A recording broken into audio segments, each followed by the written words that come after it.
Hello everybody, Waffles2 here. I just got back from flight school, taking ground school at the moment, and I just wanted to do a quick video on something I think has just been missing from our community for a long time, and that's ground handling. You can find all kinds of videos and advice on combat maneuvers and landing and all that, but there's there's no one I know of who's showing anyone just really basic ground handling. And when I transitioned to this game from Rise of Flight, I couldn't do it. It was embarrassing. I could not for the life of me figure out how to control the planes on the ground. And glancing around the forums, it sounds like a common problem. Um, Mostly what I'm seeing is old timers complaining about, new guys who are just slamming the throttles open and trying to make it work, but I don't see a whole lot of constructive help going on. Okay, now we've got the engine started. This is specifically for Russian airplanes. There's a one fundamental difference between Russian and German airplanes in Battle of Stalingrad. The Russian airplanes use what's called a differential brake system. So you steer with the rudder pedals, and when you apply the brakes, depending on which pedal you have pressed, one brake will be applied more than the other. And that's how you control the plane on the ground with your rudder that way.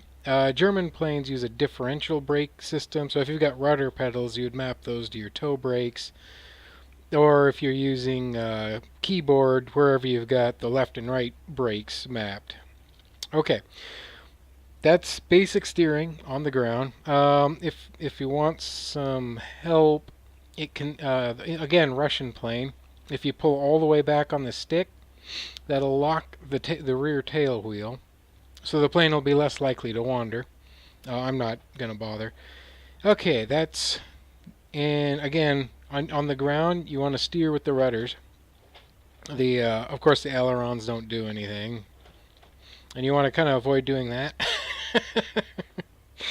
If you do that, go full throttle, it'll tend to pitch the nose over, and then you'll ground the props, and the mechanics will be mad at you. Okay, throttle control. When you this is touchy, and this is probably the one piece of information I just don't hear that much.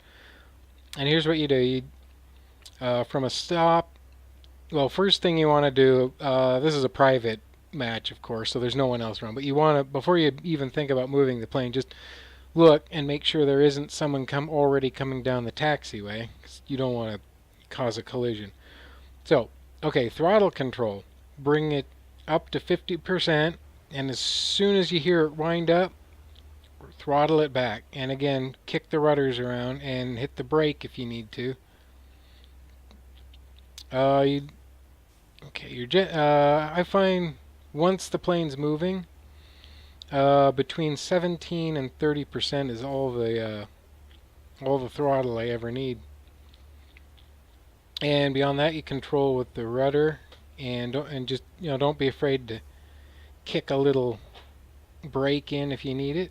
Last thing is your speed. You want to you don't want to go much over 20, and you don't want to go much under 10 to 15.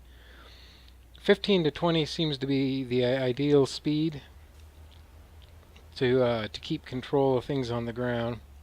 I'm getting a little wild here, but it's hard to do commentary and control the aircraft. Yeah, that's the basics. That's enough that you should be able to taxi onto the runway reasonably competently, at least without completely looking like that guy on your server. So that's all I wanted to do. That'll give you a good basic foundation. If you want, look up Requiem. He's got some much more in-depth stuff on how to deal with wind in relation to your aircraft while taxiing. But that's all I've got for now. I will see everyone next time. Ciao.